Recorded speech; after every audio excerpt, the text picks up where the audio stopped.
কি কোন দুনিয়ায় আছো তুমি? আমি নিশান, যে তোর একসময় পাগলের মতো ভালোবাসতো।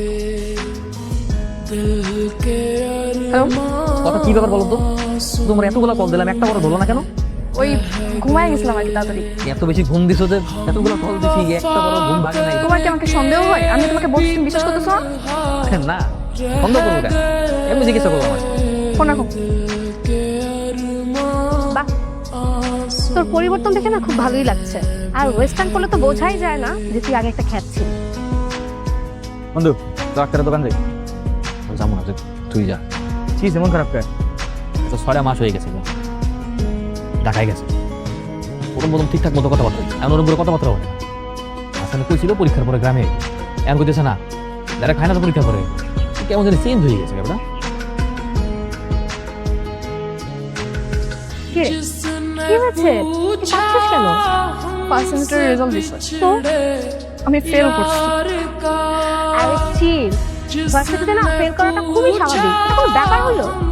এখন এক্সট্রা সেমিস্টার ফি দেওয়া লাগবে, এতগুলো টাকা আমি কোথা থেকে ম্যানেজ করবো? আরে তুই তো প্যারা নিচ্ছিস শুধু শুধু। সামান্য কয়েকটা টাকা ম্যানেজ করা কি কোনো ব্যাপার হলো? আচ্ছা, তুই কি ইয়াশ চৌধুরীকে চিনিস? কোন ইয়াশ চৌধুরী? বিশিষ্ট শিল্পপতি সাদমান চৌধুরীর ছেলে ইয়াশ চৌধুরী। আমি ওনাকে ফোন করে দিব, তুই রাতে গিয়ে ওনার সাথে মিট করিস, উনি টাকা দিয়ে দিবে। নীলা, আপনার কথা কত টাকা লাগবে যেন তোমার? 60,000। 60। আমি ম্যাডামের অ্যাকাউন্টে 1 লাখ টাকা পাঠিয়ে দেওয়ার ব্যবস্থা করো। ওকে বস। থ্যাংক ইউ সো মাচ ভাই, আমার অনেক হেল্প হয়েছে।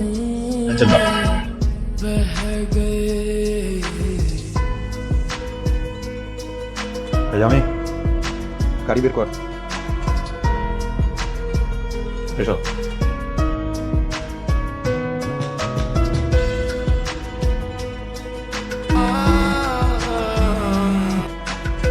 হ্যালো, কথা কই তুমি? আমি তো হোস্টেলে। তুমি তো ঢাকায় চলে আসছি তোমার সাথে দেখা করার জন্য। সারপ্রাইজ! তুমি আমার সাথে দেখা করবো না? আচ্ছা ঠিক আছে, আমি তোর সাথে কাউকে দেখা করবো, হ্যাঁ? আচ্ছা ঠিক আছে, ওকে।